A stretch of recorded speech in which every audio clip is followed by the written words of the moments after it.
যেদিন নিভে যাবে ভাবের শহর আধার হবে। আমরা এমনিতেই অসুস্থ, আমি অসুস্থ আগেই বলেছি যে একটু ধৈর্য সহকারে থাকেন। আপনারা কেন পারাপারি করতেছেন আমরা তো এটাই বুঝতেছি না। একটা আয়োজন করতে একটা মানুষের অনেক কষ্ট হয়।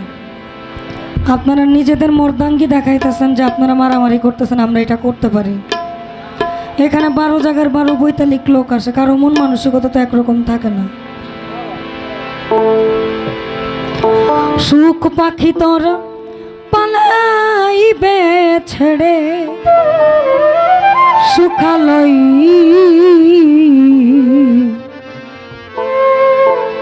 লণ্ঠনে রূপের বাতি।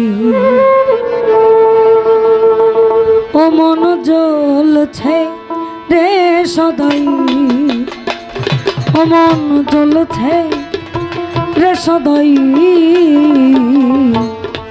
লণ্ঠনে রূপের বাতি। দেখ দেখি মন দেখতে জালো এ বাসো না হৃদয়, ও মন বাসো না হৃদয় লণ্ঠনে রূপের বাতি। ও মন জ্বলছে রে সদয়, ও মন জ্বলছে রে সদয় লণ্ঠনে রূপের বাতি।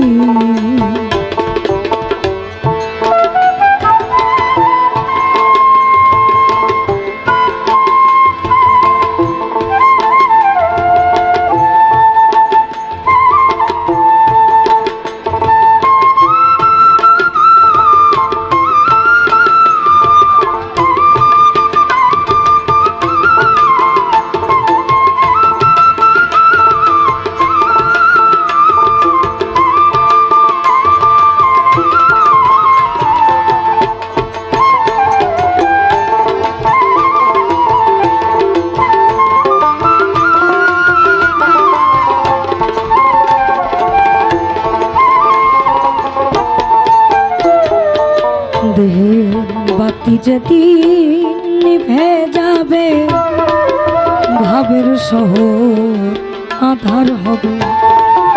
বাতি যেদিন নিভে যাবে ভাবের শহর আধার হবে। সুখ পাখি তোর পালাইবে ছেড়ে সুখালয় দেহের ছেড়ে সুখালয় লণ্ঠনে রূপের বাতি। ও মন জ্বলছে রে সদয়, ও মন জ্বলছে রে সদয় লণ্ঠনে রূপের বাতি।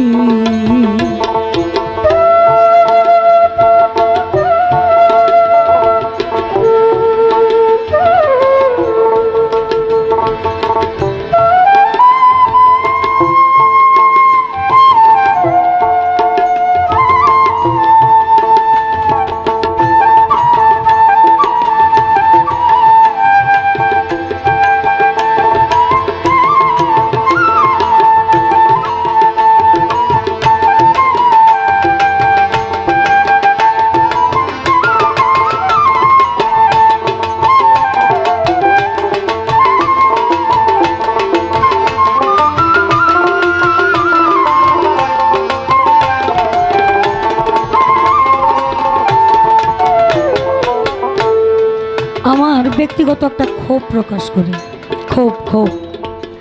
আপনারা অনেকে হাসতেছেন, অনেকে তাকায় আছেন দীনা মণ্ডল এমন কেন। আমি যখন ফোন দিয়ে সকালবেলা বলছি দাদা আমি খুব অসুস্থ, আসতে হবে, কারণ এটা আমাদের গুরু দায়িত্ব। এখন গলা ভাঙ্গা থাক, চিরা থাক আর ফাটা থাক, আসতে হবে। আমার নামে আমার বহুত কথা আছে, আমি নাটক করি, আমি অভিনয় করি, আমি আমার রাগটা প্রকাশ করতেছি। কারো শরীর সুস্থ না থাকলে মানুষের কিন্তু মন মানসিকতা এমনিতেই খারাপ থাকে, থাকে না? আমার শরীর ভালো থাকলে আমারে কেউ কোনোদিন আটকাইতে পারবে না একটা জায়গায় যাওয়ার থেকে। আমার যাইতে হবে সবার আগে। এখন আমি যদি ফোন দিয়ে কই দাদা আমার ভালো লাগতেছে না, একটু খারাপ, আপনার পেমেন্টটা আমি ফেরত দিচ্ছি, কারণ আজকে 5 জন শিল্পী আছে, ম্যানেজ হয়ে যাবে, কভার হয়ে যাবে।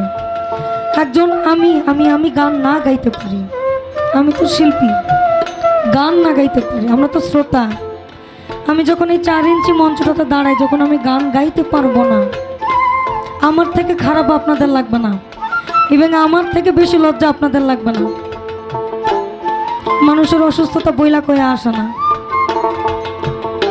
মানে আমি কি করবো? আমি 365 দিনের 67 দিনই অসুস্থ থাকি। আমার গুরু দায়িত্ব পালন আমার করতে হবে। এখন আপনাদেরও গুরু দায়িত্ব, আমার এই গলাটা আপনাদেরকে শুনতে হবে। ওই রতির গিরে ফসকা মার, শুধুই কথার ব্যবসা করা।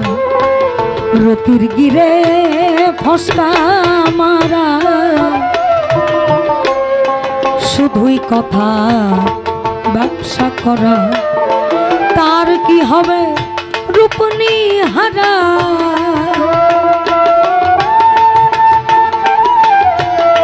তার কি হবে রূপনি হারা। মিছে গোল বাধাই, ও সে মিছে গোল বাধাই।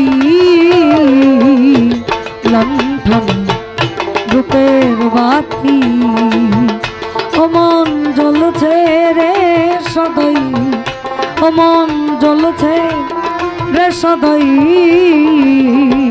লণ্ঠনে রূপের বাতি।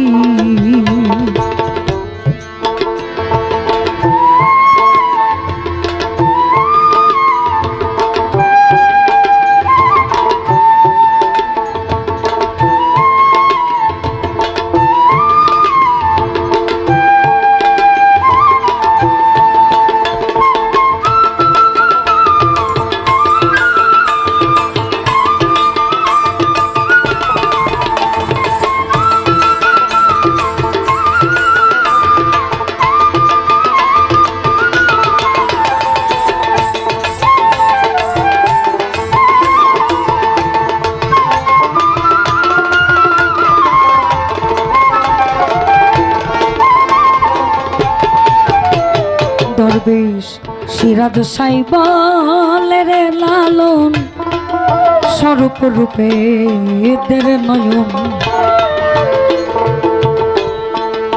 সুবর্ণাপা বললেন সব লোকে কয় লালন কি জাত সংসারে, অথচ উনি নিজেও লালনের পুরো হিস্ট্রি জানেন।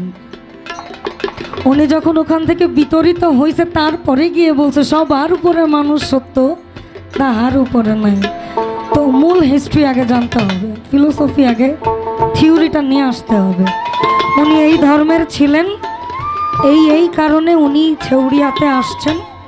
তারপরে তাকে দত্তক নেওয়া হয়, তারপরে সিরাজ সাইজির কাছে যান, এলেম নেন, জ্ঞান নেন, শিক্ষা অর্জন করেন, তারপরে গিয়ে বলেন মানুষ ভজলেই সোনার মানুষ হবে। কারণ উনি জাত পাতে গিয়ে দাম পায় না। তো জাতে যদি দাম না থাকে তাহলে আমি জাত দিয়ে কি করব? আমি মানুষ, এটাই আমার পরিচয় হোক, এটাই বলেছে। সিরাজ সাই বলে রে লালন, স্বরূপ রূপে দের নয়ন।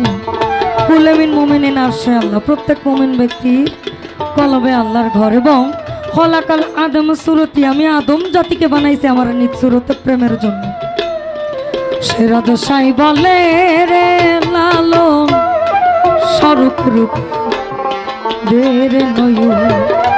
তবেই হবে রূপদার রসন, তবেই হবে রূপদার রসন। পড়িস নে ধাঁধাই, ও তুই পড়িস নে ধাঁধাই। লণ্ঠনে রূপের বাতি, ও মন জ্বলছে রে সদাই, ও মন জ্বলছে রে সদাই।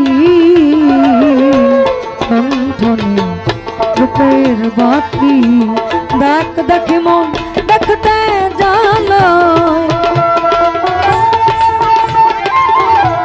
দেখ দেখি মন দেখতে চালাই বাসনা হৃদয়, ও মন বাসনা হৃদয় রূপের বাতি ও মন জ্বলছে রে সদয়, ও মন জ্বলছে রে সদয় লণ্ঠনে রূপের বাতি ও মন জ্বলছে রে সদয়, ও মন জ্বলছে রে সদয় লণ্ঠনে রূপের বাতি।